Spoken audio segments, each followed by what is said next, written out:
Hey everyone, it's Norm Farrar, aka the Beard Guy here, and welcome to another Lunch with Norm, the Amazon FBA and e-commerce podcast.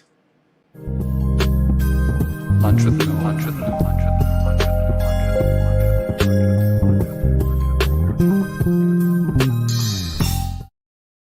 Okay, so today I was able to break away from the sessions going over here in Austin with the Billion Dollar Seller Summit. It's going great. It's going to be a long day, late night, and the same thing tomorrow and the next day. So yeah, I'm really looking forward to hearing what everybody has to say at the summit here. Today we've got a great podcast going on. It's U.S. manufacturing opportunities. We've touched on this before, but there's more and more opportunities happening, not only here in Mexico, South America. So I've got my business partner, friend, Afolabi Oyerokun, that's going to be on in just a second. And if you don't know Afolabi, he's just a great guy. I'm going to get a little bit into his backstory in a second. He runs HONU Worldwide. If you don't know, I am a partner with him on there. I just want to be completely transparent. And we're going to be getting into why U.S. manufacturing. Why take a look at that? But before we get into this, I just wanted to give a great big thank you to our sponsor. I actually got to go out to dinner with them yesterday with Chris and his team. But Global Wired Advisors, a leading digital investment bank focused on optimizing the business sales process. For more information, please contact Chris Schipperling and his team over at globalwiredadvisors.com. All right, Kels, where are you, sir? Hello. Hello. Hello, How is sir. Texas treating you? I miss you. I miss you more, I think. I miss you more. All right. How have you been doing? I've been doing great. We missed you on Wednesday. It wasn't quite the same with Tim, but I think Tim did a heck of a job, and yeah, is there a little replacement there? So if you haven't been able to watch Wednesday's episode, Tim Jordan at Private Label Legion came over and did the episode with Vince Montero, and yeah, it was I thought I'd be out of a job. I think Tim was gunning for you for your position. Yeah, that's what I thought. He's a competitive guy, you know. But welcome everyone to the show. We've got Jessica Rabbit, Rad, Fatia, Oleg, Andrew Smith. We got Manny. Great to see everyone. We've got a great show. We've got a giveaway today. It's a very interesting giveaway. I think it's going to be very useful for some of the Amazon e-com sellers here. So stick around for that. Also, smash those like buttons, get those thumbs up going. I'll be over in the comment sections hanging out with you guys. So if you have any questions for me, Tim, or see, I'm already kicked to the curb. Already replaced. Yep. Any question for Norm or Afolabi, just put them over in the comment sections, and we'll answer those in the last half of the show. And yeah, we can just jump into it. We do have our 200th episode coming up, so that is on September 29th. That's going to be a lot of fun. And yeah, hopefully we have a big turnout, and you get to meet some of the Beard Nation members coming on the show. Yeah, and I guess one other thing, we do have a membership section. Everything is free here. However, the membership section, you can buy Kelsey a cup of coffee, or we do have a bunch of extra training that we do and provide additional giveaways and all this other stuff. So if you're interested in getting, like Kelsey says, a bit more of the beard, check it out on our Lunch with Norm site. And also we do have a really great, we call it the newsletter that doesn't suck, which just provides a ton of content. So now that we got all of that out of the way, anything else to say? That's it. I think you did a good job. Well, thank you so much. Okay, so any questions, throw them over in the comment section. But if everything's done, sit back, relax, grab your cup of coffee. Hope I don't spill this thing on myself. And where is the man, the myth, the legend? Hey. Here it is. Hi, how are you? I'm doing great. How about you, Afolabi? Good. How was your flight? It was, yeah, it was good. The snacks. Why do they serve healthy snacks on planes? I want a chocolate bar, but what do I get? I get like healthy Peanuts. granola. Yeah, yeah. You know, it's a tick off. Give me some Yeah. awful food. It's because you're supposed to be on the plane for just a few minutes, a few hours. You could go down once you get down on land. You can eat as much as you want. You can stop by the whatever burger place or whatever to do whatever you want. But on the plane, you're only getting peanuts and granola bar. Story of my life. So, sir, for those of us who don't know you, can you give us a little bit of background about yourself? Well, hi everyone. I'm Afolabi.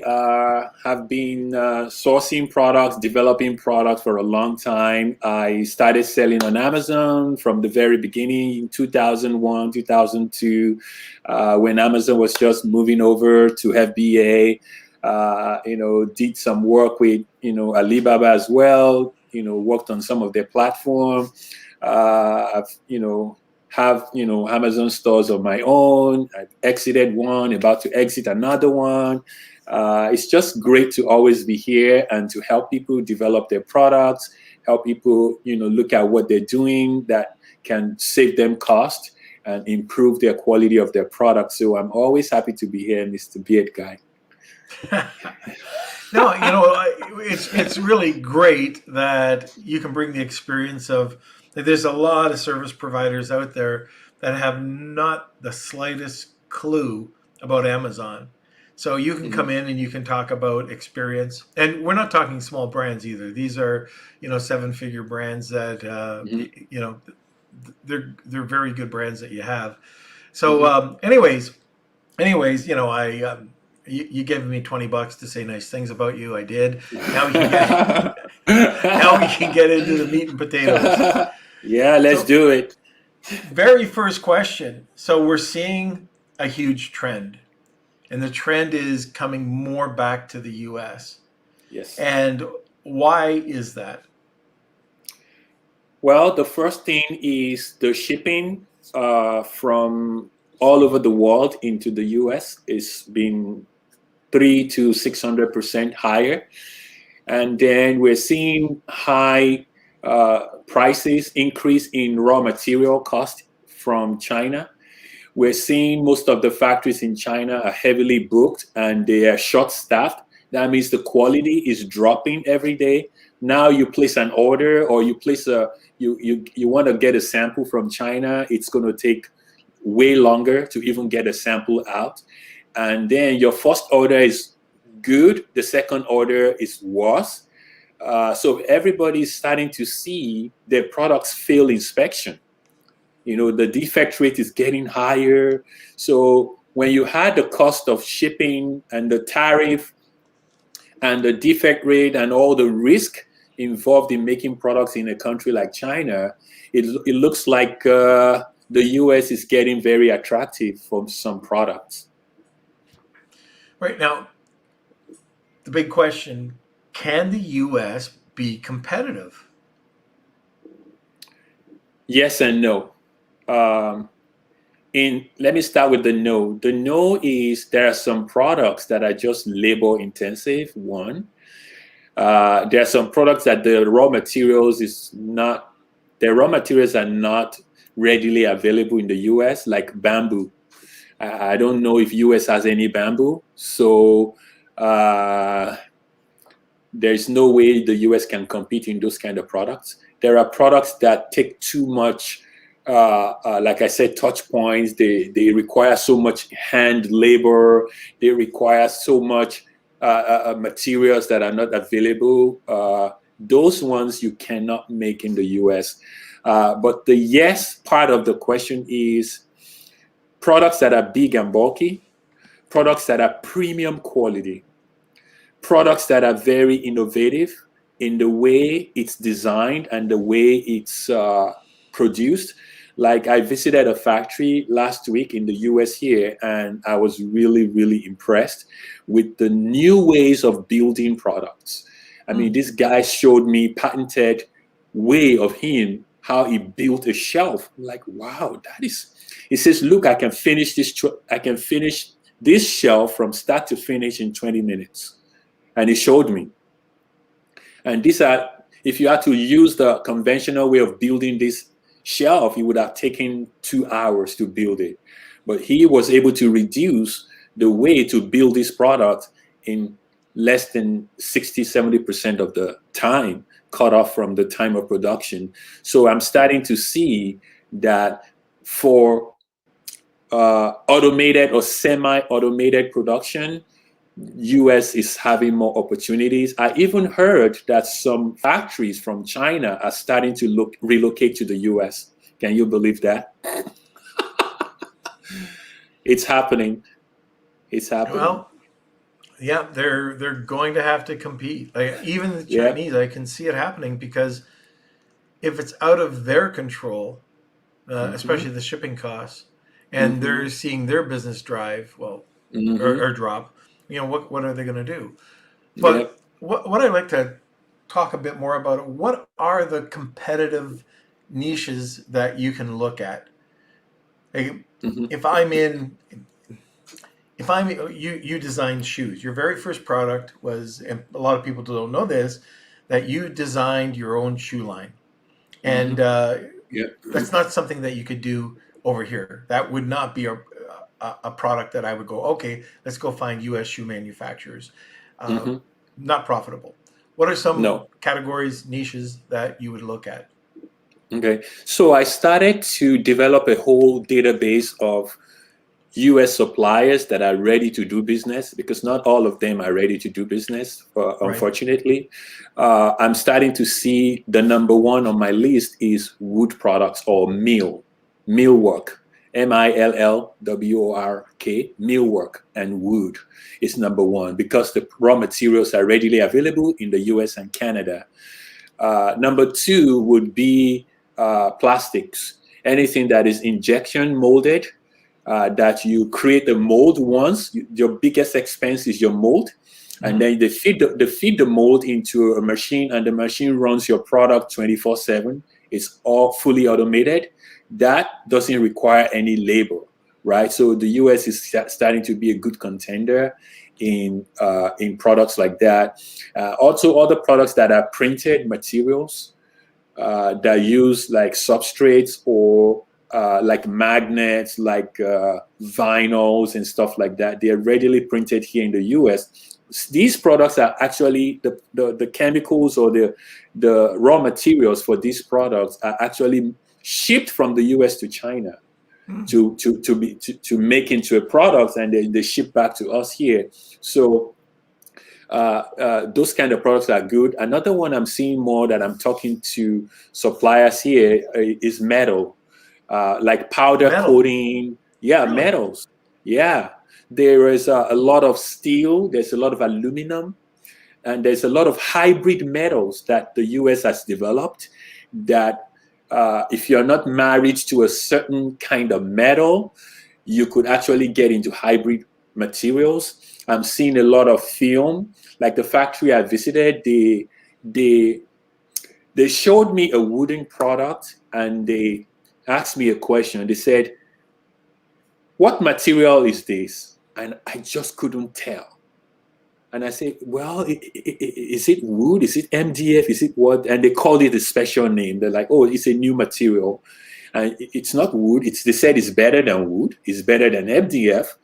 And it's a mixture of some sort of composite with wood and some metal chips or something. But it's very durable. They're actually charging premium for it. So that's one of the reasons I know if somebody is going into the premium market, the US would always be number one for you, because we have a lot of materials that are just newly invented, and they're in the US here, and they're a top contender. I saw something the other day. I didn't know what it was, and I've dealt a lot with wood products, but it was a resin that had sawdust. Like it looked like a ton of sawdust. And then it had a vinyl coating over top of it. So like if you were to cut it, you could see a but the vinyl would protect that, right? You wouldn't see this resin sawdust kind of mixture. I don't know what it was. I have no idea. Have you ever seen that? Yeah, I do know a lot of those products are now coming up. Another one I discovered yesterday, Norm, is recycled paper. Oh, So that's now, big. yeah, they're using recycled paper to create something like this. So they will mold it. They will recycled paper and some pulp or something. They would put it in injection mold and they'll turn it into products like this, and they're all biodegradable. Yep. And they're recyclable. It's becoming really big, especially in the cosmetic industry. So now the US is #1 producer of recyclable, biodegradable cosmetic bottles. Even China hasn't caught up with that yet. So people are getting more environmental, conscious. So when you put a product that is ABS plastic and loaded with lead, and you see another product that is so good, it's made out of recycled material, or it's made out of recycled paper or pulp, which one are you going to go for? The conscience in you would always lean more to environmentally safe products, and US is leading at this moment in those kind of materials. Yeah. I didn't tell you this. So Afolabi and I partnered in it's a soap company, and so I do all the heavy lifting. He does very little. No. No. But I was looking for packaging for it, and I didn't talk to you about this yet. But the inserts that have to go into the box, right? Yes. So yes. it's a cardstock, and we always like to make it a little bit thicker. So it's a thicker cardstock. I found it cheaper, way cheaper, to do it in the U.S. now than to bring it in from China. China used to be, you buy 20,000 inserts. It was so expensive. And the other thing that I found was the transparent stickers. So just how we're sealing the box with those stickers? Yes. They're way cheaper than getting them overseas. So these are two things. And we've already talked about even the packaging, right? Like you can get your product in. You can do kitting and assembly over here. But the packaging now, and I've got a buddy who's going to be coming on to the podcast in a month or so once everything's set up. But they've invested like $7 million into this specific printing machine that's for e-com sellers. So you can do 100 units, 250 units, and it'll be as good, maybe a bit more expensive, but most likely a bit cheaper than going over to China and dealing with those prices now, the container prices. Yes, I believe it. So packaging is, this is going to be a really interesting thing to see what's happening. Now with this metal, I didn't know about that. But before I forget, I just see Wheel of Kelsey. What is your giveaway today? So today, I would like to give away a consultation with me. I want to help people look at their product and see if they could make it in the US cheaper. And if not, is there a way we could redesign the product to make it manufacturable in the US? Because some people look at their product, they're like, yeah, well, there's no way I can make this in the US. It's this. You don't know. Whatever you don't know, you don't know. Why not let us explore it and see? Maybe there's a way we could, redesign something. Like I was talking to one of our customers 3 days ago. So he noticed that he's doing a special wooden product. This is really cool. He's doing a special wooden product, and the product is about $60 from China. And he was going to, I checked the tariff. The tariff is 3% plus 25%. So more than 28% in tariff he was going to pay. So as we were talking, I said, wait a minute. Where is the wood coming from? So he said the wood is coming from Thailand. I said, so wood from Thailand is definitely not 25%. He says, no. I said, good. But by the time the wood gets to China and they turn it into something else, then the 25 to 28% tariff goes on it. I said, how about we ship the wood from Thailand and we ship the other pieces from China, or I actually can source the metal piece here in the US. We do the metal piece here, you ship the special wood because it's not available in the US or Canada, ship the wood, finished wood here, and then we do the assembly at the 3PL, and we calculated the cost. It was way cheaper. Yeah. It was way cheaper. So it brought the price down from $75 or $80 landed back to about $65 landed. Huge Nice difference savings. by just doing that. Yeah. So you don't know. So when you win a consultation, we'll look at your product together to see if it's a good candidate for US manufacturing or not. If not, we'll find a way to see whether we can make some changes. If you're open to making some changes, then it might be compatible. You never know. Okay, Yep. so if you are interested in this, it's great little giveaway. That's hashtag Wheel of Kelsey. If you want to enter twice, just tag 2 people and you'll have a second entry. Okay, so let's talk about the costs. When I think of U.S. manufacturing, I think of high costs. We touched Yes. on a few things, but are there any other ways that we can bring the price down from what I would expect to be high cost due to labor? Yes. I think from what I'm finding out these days, the first way you could bring your price down in the US is to make sure you're actually dealing with a factory that is very compatible with your product. If you make a product that involves, let's say you have a wooden product and you need to do lathing on the wood, which means you have to make the wood round. They have to lathe it, L-A-T-H-E. If your factory doesn't have a lathing technology, they're going to charge you a fortune, right? So first you have to know, is my factory compatible with my product? If not, the cost is going to be high. And you're going to think, oh, making this product in the US is so high. I'm witnessing that these days. That's why we're talking about this today, because I'm seeing it. The more factory I talk to, the more I'm finding out that US factories are so niche. You have to really find a sweet spot, the one that really, really is your best match. The number 2 is how you present your product to this factory would affect your cost. I saw that if I show them a photo, I say, this is my product, cost it for me. 9 out of 10 times the price quote is very high, because they don't really know what your product dimensions are. Even if you list it, by just looking at it, they don't know. So they're guessing. There's a lot of guesswork involved in them just looking at your photo and trying to figure out what the cost will be. So to get your prices low, really, really low, find a compatible factory and be very detailed. Do a technical drawing of your product.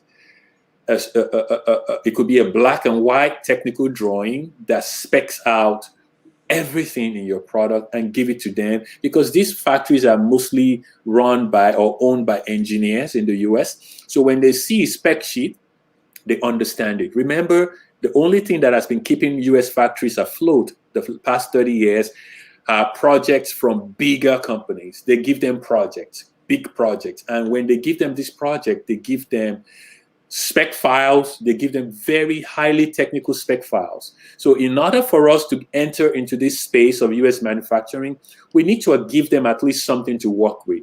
We need to give them something that is very close to what they're already getting from the bigger companies, giving them products to do.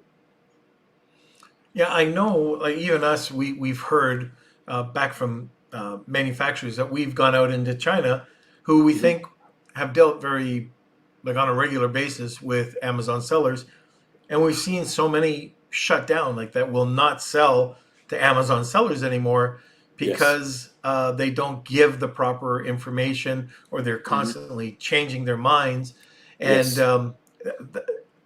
This is something that's going to be extended in the U.S. because manufacturers in the U.S. I just saw Jason Lamb. He was talking about why do manufacturers keep ghosting me. Well, it might be because of information, or it might be the niche that you're in. They're not used to. There's so many manufacturers like, what the heck? Why are these e-commerce guys or Amazon guys all of a sudden, contacting me? Now that's different, completely different in the beauty side or in the supplement side. There's a lot of U.S. manufacturers that, or sellers that have gone U.S. companies, for soaps or for eye makeup or whatever it is. That's the norm here in the U.S. But other types of manufacturing, they're brand new to, and then all of a sudden somebody wants 250 pieces. They don't know what they're talking about, or they're not getting the proper specs. You get ghosted, or it's just the niche. It's not that you may not be doing anything wrong, Jason, but you've got to be as specific as possible. What do you think? Yeah. Yep. It's and then Jason, you need to call them. Maybe you're sending them emails. I found out in a hard way that these factories do not respond to emails whatsoever. I don't know why. They're not hungry enough. They don't believe you, Jason. They don't believe you can move products. When you tell all these people that somebody is selling 2,000, 3,000, 10,000 units a month, they don't believe it. These factories don't believe it. The factory I visited last week, they do over $50 million a year in revenue. They don't sell a single thing online. Yeah. They have no clue how online works. They don't have any e-commerce clients. They don't know anything about that. They only deal with stores and brick and mortar, and that's it. So when I'm telling them about different products, they're like, what is it? What is it? Are you sure, you can actually move this much product? They don't know. They don't know. So when you give them your product, let's say Jason gave them his product by just sending them a link or a photo. They look at your product. Some of them might go to the extent of doing the research online and seeing your product that you're selling it for $100. And because of that, they come at you with a $50 price. Oh, we're going to make it for $50. If you're selling it at $100, let's see if we can make this at $50. They don't understand FBA fees. They don't understand PPC. They don't know storage. They don't know everything you need to go through to sell your products online. So they see that retail price and they think that's, oh wow, this is a huge margin. That's not bad. Instead of doing that, why don't you give them a very detailed spec sheet, Jason? It's a spec sheet game in the US. I learned that in a hard way. So I got a pricing back this week for a product, and it was almost 4 times the target price. I was like, something is wrong. The first thing I noticed was the spec sheet was in millimeters instead of inches. So you want the factory to convert for you. Sometimes they're lazy. Number one, they don't understand what you're doing. Now you want them to do more work, right? You want them to help you calculate from millimeters to inches. They don't like that. Another thing I found out is that they couldn't tell. They see the photo, they see the dimensions in millimeters, and there was no detailed specification of this is how to do this part. So there are some parts missing in these product specs that the factory had to fill in the blank. And there are 3-4 ways of doing the same thing. And then you didn't specify the way you really want them to do it. So I'm reaching back to the factory. I'm like, okay, all right, where is the labor cost in this? Why is this thing so expensive? Well, we need to do this, and then we need to do that, and then we need to pack it. And then I said, oh, what if my 3PL does the assembly? Will it bring the price down? They were like, yeah. If you have a labor to take care of the final little packing in the box, we'll knock off another X amount from it. I'm like, okay, all right. So I'm finding out that this factory, even though they could produce 50% of this product, the rest of the 50%, is not really their specialty. Right. I better take it off their shoulder. If not, they're going to charge you a fortune for it. So I'm like, okay, help me cut the wood, do the CNC, and ship it to my 3PL. We'll do the rest. Right? So these are the things I'm finding out, that if you get a high price from a supplier in the US, it doesn't mean that might not be the final price. You just have to rework it sometimes. So this product, I'm just re-engineering it again and say, okay, let's go back to the drawing board. What can we take out of here? Okay, maybe the screws and the special parts of it, I'll give it to another mill factory to do that and ship it to me. And only the thing that this other factory specializes in is what they're going to do. And I'm finding out the price keeps coming down. The more I'm re-engineering and rearranging this thing, the prices are starting to drop and getting close to what China is doing. Yeah, right now, I still think there's a lot of arrogance for manufacturers that are looking either OEM space or retail space compared to e-com. I remember I was going to Pet Expo, and looking at a lot of different places, just seeing if I could bring any products that I could rebrand, private label brand on my one pet product. And there's one guy, it didn't happen once, it happened all the time, but they're used to large, big box stores buying their products. And I went in there and I was talking, and this was the owner's son. He wouldn't give me the time of day. He wouldn't look at me in the eye. And then somebody in that booth looked at my brand, they recognized it, went back to him and said, hey, this is so-and-so from this brand. And all of a sudden, now they're paying a little bit of attention. I didn't pay any attention to him anymore. If he couldn't give me the time of day, then I walked away. But the guy came up, he apologized. He said, that's our culture. We're not used to an e-commerce seller selling any quantities. Yeah. So you really do have to fight for your brand. Yes. Because they don't know anything about e-commerce. They don't know you're probably selling more than whoever their current customers are. They don't know until, I'm finding out that I'm having to educate these suppliers. Honestly, I'm telling them about e-commerce.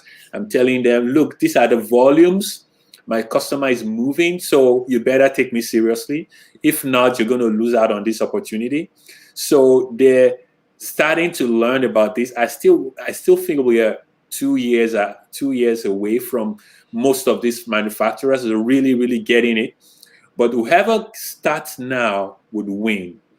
Because if you could start locking up these factories and start giving them orders and lock up their production line to your product, you're going to win at the end of the day, because they're not going to have room. It takes about 3 to 5 years for a factory to increase their capacity to produce, right? They have to buy a new machine. They have to hire new people. They have to do new, line. They have to get a bigger building to be able to take on more orders, right? So whoever jumps in now and start doing something would win at the end of the day. And you have to keep it in mind that one thing this guy told me last week at the factory was, he said, this is a 70-something-year-old guy. He's been in this business for over 50 years. He said, look, tell your people that they should, when they want to, if they want us to make stuff for them here in the US, they should start looking at the premium markets as well. Because so many sellers on Amazon are very afraid to sell premium products. I can use myself as an example. I wasn't, when I got into, the e-com space, I was selling, $50 shoes, $65 shoes. I wasn't used to products in the $300, $400, $500, $600 range. So if you want to make some really high quality premium products in the US, you have to start thinking premium market. And these are markets that most of the Chinese factories, they don't compete with. These are the markets that you don't have everybody, Joe Block, competing with you. These are markets that you can actually make products on demand from all these factories. Factories can actually make this product for you on a very small quantity run, and you don't even have to ship it to your 3PL. They can just ship it directly from their factory straight to Amazon, or they can drop ship for you. This factory that I went to last week, they will do drop shipping, especially if your products are large, they're bulky. You don't need to take it away from their factory. Have them manufacture it for you, 20, 40, 50 a month, and ship it. So start looking at premium, made in the US premium market. There are people that would buy $5,000 stuff, $2,000 stuff, $750 organizers or desk or whatever. Let's start looking at those premium market, because the US is really good for that, and US competes very well. Do you know Ernest Epps? Ernest Epps, EPPS. I've heard that name before. What does he do? Incredible guy. So Ernest has this program, and it's exactly that. He's saying, I'm not going to sell $10 soap, right? But let's not give up on soap. We're doing a good job with that. but let's not sell $10 soap. You got to sell too much of it, which I agree with.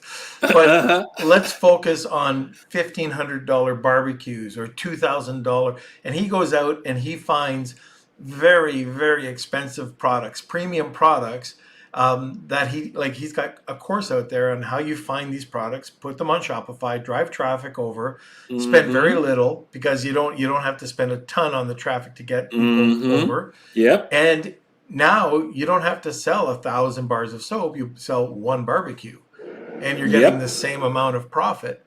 So that's what I like about this. And when you start talking about be the leader in premium rather than the leader in sales volume, it's or crappy products, bottom dwellers. The only thing you're going to get out of low or high competition, high volume products is product cannibalization. Nobody wins. You move product, you make pennies, nothing. It's no good. If you can move up to a middle tier or the highest tier, push the envelope. And I mean, you do have to do your research, but what I can tell you is the numbers really don't add up, because people don't realize a lot of the time that there is a bigger market. There's just not the opportunity. So if you go on to Amazon and you're looking for a case, a glass case, or a glass case, well, if there's one that's made at $100, but you don't get the opportunity to look at it, or it's just the ones there suck, but there's a lot of mid-tier and low-tier, you're going to go with the mid-tier, because there's no opportunity at the high tier.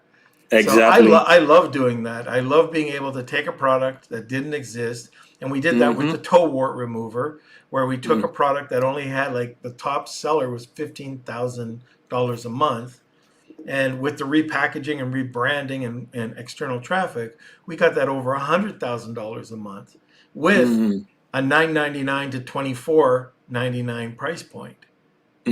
So it's doable.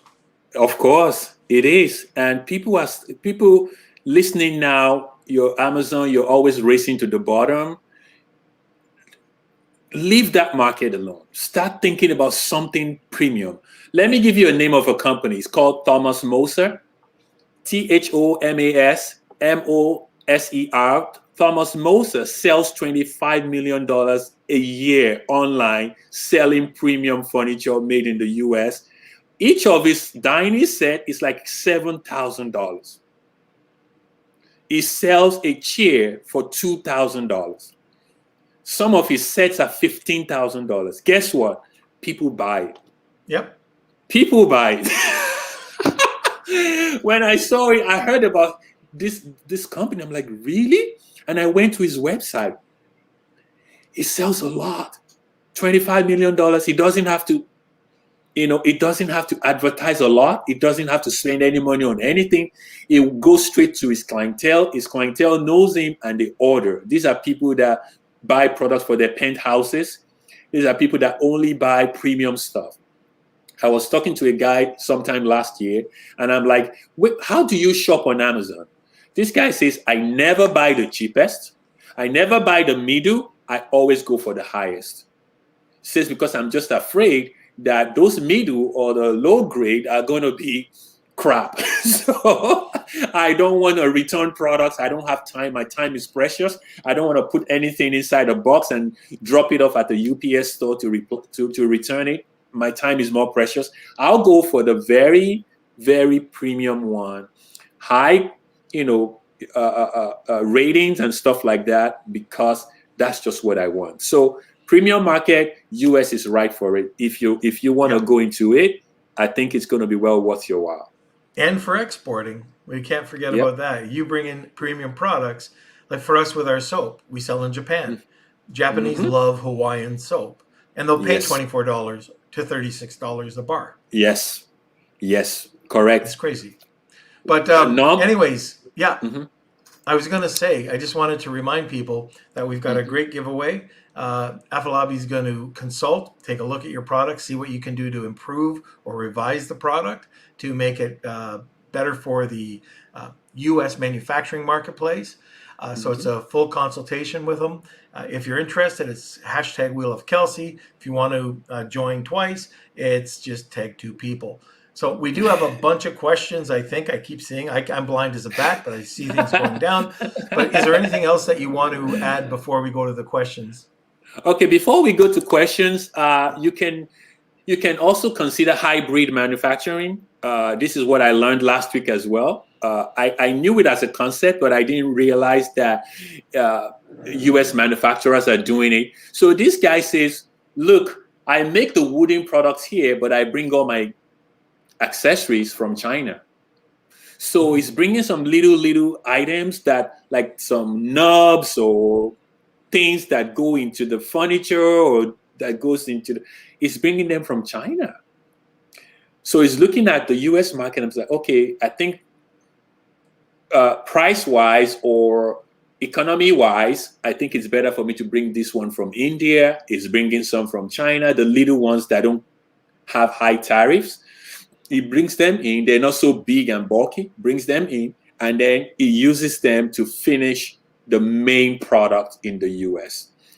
And then the number 2 thing is I found out also that US manufacturers, they don't like to do finishing. They don't like to do the final packaging and finishing because they don't have enough workers to be doing all that. So you can have 3 or 4 factories make different components of your product and ship it to your 3PL and let them do all the final packaging. And another thing that is so good is if you're selling product that could be flat packed, you could just put in all the components in a bag, and then the other ones just lay it flat and protect it with whatever and seal it short, and you should be fine. So consider hybrid manufacturing when you're thinking about US as well. Good point. Okay, so Mr. Kels. Hello. Okay, we got lots of questions happening over in the comment sections. I also just want to give a shout out to our HONU Live that I just made available for next Wednesday.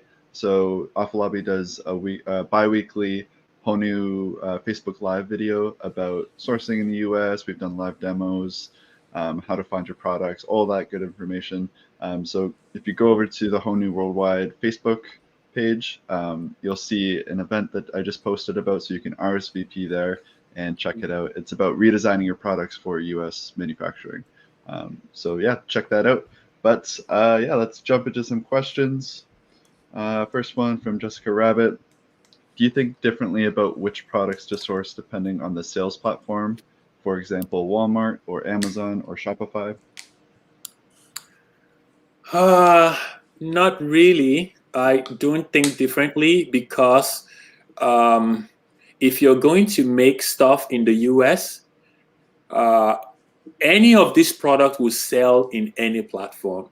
You could use Amazon to start because it seems to have a easier entry barrier, but Walmart is really catching up on Amazon. They're not slowing down. So I would say you have products and you can sell in multiple platforms, And Mr. Norm will talk about the Walmart platform as well, that they're not kidding. So Jessica, the same product you make here, you can sell all your you sell it across multiple platforms. Maybe your question is also towards retail, like brick and mortar retail, Jessica.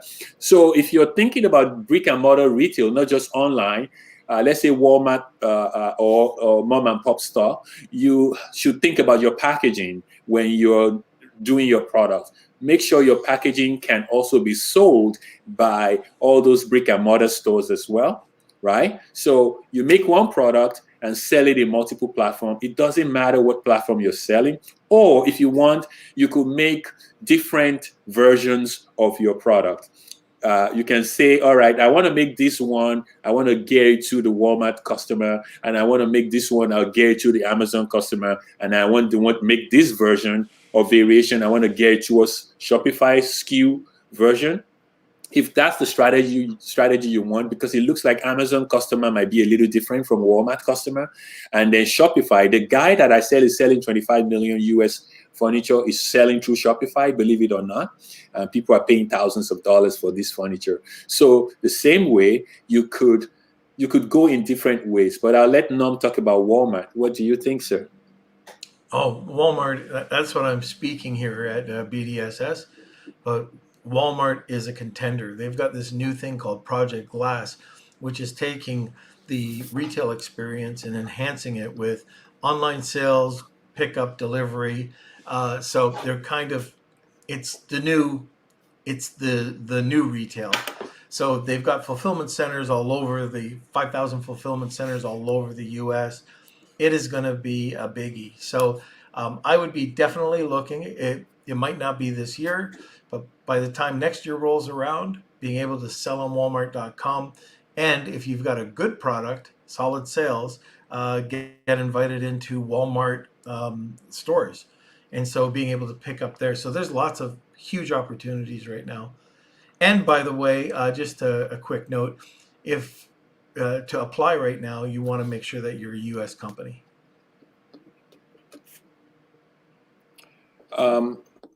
Another thing not to forget is House and Wayfair. So those companies are starting to take speed. Yep. They're starting to be a top contender. So look at Wayfair, look at House as well. I know. And Fair. And Fair. I know 3-4 people that are selling 5 times more on House than they're selling on Amazon. So you might want to check that out as well. Yeah. Okay. Next question from Steven. Are there any tips to navigating ThomasNet? I found it cumbersome and difficult to sift through the search results. Yes, I agree with you, Steven. ThomasNet is more of a very, very dormant directory. I don't think it's a sourcing platform. They're trying to beef it into a sourcing. I don't think so. I've used it before. It's just most of the companies you see there, they're not even looking for business. They're dead. They're like, some of them, the phone numbers don't work. Some of them don't have emails. So I tried it. I wasn't liking it. So what I do now, Steven, is I want to go to companies that are actively promoting themselves to do business. And they are not on ThomasNet. Well, some of them may be on ThomasNet, but they're not active there. So what I do is I go on Google. I see who has SEO, who is advertising on Google. If I type in, let's say I want to make cell phone case in the US, I'll type in silicone case manufacturer in the US into Google. Who is spending money on Google Ads? Who is spending money on SEO? That tells me they're serious. They want to do business. And then I take it a step further. I go to their Facebook page. I want to see what activities they have on their Facebook, if they're still in business or they're not in business. Then I take it to LinkedIn. What are they doing on LinkedIn? I want to see if they have any official executive on LinkedIn. What are they saying about their company? And then I go to YouTube. I want to see if they put a video or factory tour of their products or of their facility. What are they doing actively to promote that they're in business and they're looking for more business? ThomasNet definitely has not worked for me. It's just a directory. You could find product, you can find companies on there, but that's just the beginning. Whatever information about a company you find on ThomasNet, take it to the next level. Go to Google, go to LinkedIn, go to YouTube, go to Facebook, and verify or validate that these companies are actually ready to do business. If not, they're going to waste your time. You're going to reply, you're going to email them. Most of them will never reply you, unfortunately. Okay, yes, and Sharon just said she loves the YouTube and LinkedIn tip, which I agree. You actually did the live demo the other day of how you search for YouTube or factories with YouTube. And Sharon is the queen of doing that, by the way. So I learned the LinkedIn one from her because she said the LinkedIn and the YouTube, she said she's going on YouTube, she's just Googling, I mean, she's just YouTubing and finding out who has the factory tour, who has the videos. She's going on LinkedIn, she's just tracking down all the executives. I'm like, wow, that is a cool tip. And I started using it. Yes, it works. It really works. So thanks, Sharon. Okay, next one is from Usman. Just like Chinese manufacturers realize that they can sell on Amazon themselves and sell knockoffs of their sellers' products, what happens when these big manufacturers do the same and start doing what the Chinese manufacturers are doing? Is there any risk of that, do you think? That's a good question. So in the US here, before you start manufacturing, you have NDAs, you have NCNDs, you have non-compete, you have all these things, which are very easy to enforce in the US. In China, it's not easy to enforce that in China. So before you show your design or whatever to anybody, you have to be able to let them sign some paperwork, some agreement before you do that. If they sign, it's very easy to enforce. Another thing that I like in US manufacturing is, honestly, you might have to go through 3 or 4 factories to assemble a product, right? If you have a product that has 5 different parts, what I'm doing is I make one part from one factory, the other part from another factory, the other part from here, because not all these factories can do everything at the same time. And then I bring everything to the 3PL facility, and then we assemble everything from there. So in that way, your US manufacturer doesn't even know what you're doing because you're only buying a little piece from him, right? He doesn't know how you're going to put it together. He doesn't know. I'm working on a project now, and it's we have 4 parts in it, and I'm buying it from different manufacturers, not because I don't want them to copy, but because each of them just specializes on one thing. They do very well. So I go to them and I buy that thing they know how to do, and they can do for me at a very cost-effective way. I buy it from them, and then I go to the other one, I buy that one from there, and then we put it all together. That way it's cheaper, it's easier, and its chances of anybody knocking you off is very, very little. Okay. Okay, next question. Let's see. This is from, I believe, Abdullah. Are there any possibilities for UK companies getting wholesale accounts in the US? We're getting a lot of no's. So how do you convince the wholesalers in the US? Okay, so they're wholesalers or they are manufacturers, because there's the difference between the two. If somebody is a wholesaler, honestly, I will, and I did this just last night. I'm looking for a product and I'm getting it at 75 cents. And I'm reading the About Us on the page of this wholesaler. That made me know it was an wholesaler, actually. I thought it was the factory until they wrote in the About Us and they said, well, we buy from, local Vermont sellers. I'm like, it's a wholesaler. So I changed my search term to this product in Vermont, and boom, I see a whole list of the real factories that are actually making that product in Vermont. So I'm reaching out to those people and say, I want to buy your product direct. So if you're dealing with wholesalers, maybe you take it a little step further and go deeper. Peel off one more layer to go deeper into where the factory really is, and if you find a factory, that's who you want to deal with. Wholesalers may be afraid of you. Wholesalers may think because you're coming from outside of the country, they don't want to deal with you. For whatever reason, I don't know why, but I see it. I mean, I don't doubt it at all that they would not want to deal with you because U.S. companies seem to have a reputation of being afraid or being concerned of the unknown. Especially if you're coming from outside, they don't realize, they think you're a time waster. They don't realize that you might actually be a savior for them and their factory. So maybe you approach them a different way, call them up, or dig deeper to go find who their real factory, who their supplier is, and just cut them off and go straight to the factory. Awesome. Do you have any resources similar to like Alibaba 1688 for China? This is from Mohammed.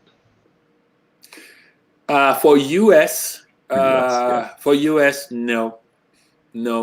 Another thing I found, you can jot down, help me post this site, madeinamerica.co. Madeinamerica.co is a site that I found that showcases a lot of US manufacturers, their products that I didn't even know existed that could be made in the US, and they're all 100% made in the US. So that one is there. And then honestly, Mohammed, you're at the mercy of Google, LinkedIn, Facebook, YouTube, and which one else I talked about? The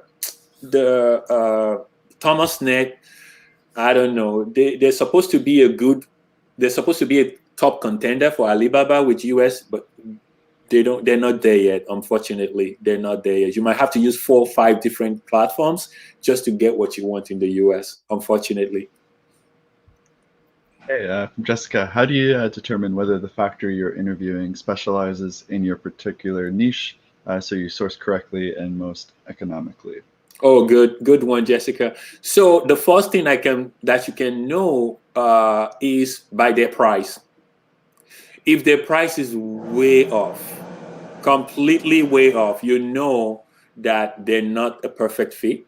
And number 2, you check out all the products they've made. If in the US, it's actually easier than in China. So China manufacturers are they're hungry. They'll do anything. They'll adapt to your needs. In the US, they're very rigid and they're very niche.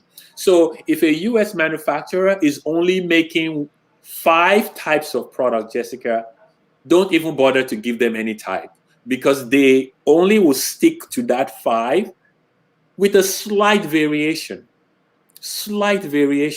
They wouldn't want to go overboard because they will have to reinvent the process.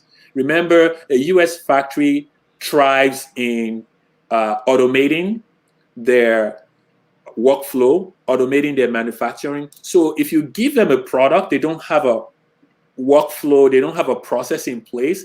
If they have to change their process and change the arrangement of their factory just to accommodate your product, it's going to be expensive. And you'll be able to tell by the kind of price they're giving you and the time it takes for them to reply you with a quote. If you give them a product, you'll give them your product specs, and it's taking them 2 weeks for them to give you a quote, know that something is wrong. They're trying to figure out how they can fit you into their mold, which might not be the best fit for you. And by the time they give you the price, you would know that it's not worth it. They're not the right person for you. Okay, and as we're wrapping everything up, I just want to say once some more that we have the hashtag Wheel of Kelsey happening. That is for a consult with Afolabi to see if your product is a good candidate for US manufacturing. So that is hashtag Wheel of Kelsey. Just put that over in the comment sections, and we'll close out with this question from Mark and Rad. So Mark is asking, do you have any recommendations for packaging makers in the US? And Rad is asking if you have any packaging recommendations in China. Oh, there are lots of packaging, tons of packaging. But Norm, you know a company in the US with packaging? Yeah, Do you want to talk about that? there's a bunch of them. So the one that I'm recommending, and I'll bring Rick on, is Central Graphics. They're not 100% up and running right now, but if you want to give a shout out over to them, it's Rick or Drew over at Central Packaging. They're a huge company getting into the e-com business. You can also take a look at Plus Printers. Boxery, I think it's called, is another one. Theboxery.com. There's Noble Pack. Uh, uh, Progress Container, but I think the first ones I mentioned are probably better. And just for kind of bulk packaging, there's ABA packaging, which goes into bottles and drippers and all that stuff. So there's a ton of them. And by the way, you just have to go onto Google and do a search, and you'll see, bottle wholesalers or packaging wholesalers, distributors, and you can just check out for yourself. But I am going to have Central on and go through their whole organization and what they do, how they do it. Yep. Okay, great. So I guess it's time for the Wheel of Kelsey. Okay. You guys are good. We are a little bit past the hour, so we'll have to wrap things up. But okay, here we go. The Wheel of Kelsey. Let's do it. It's time for the Wheel of Kelsey.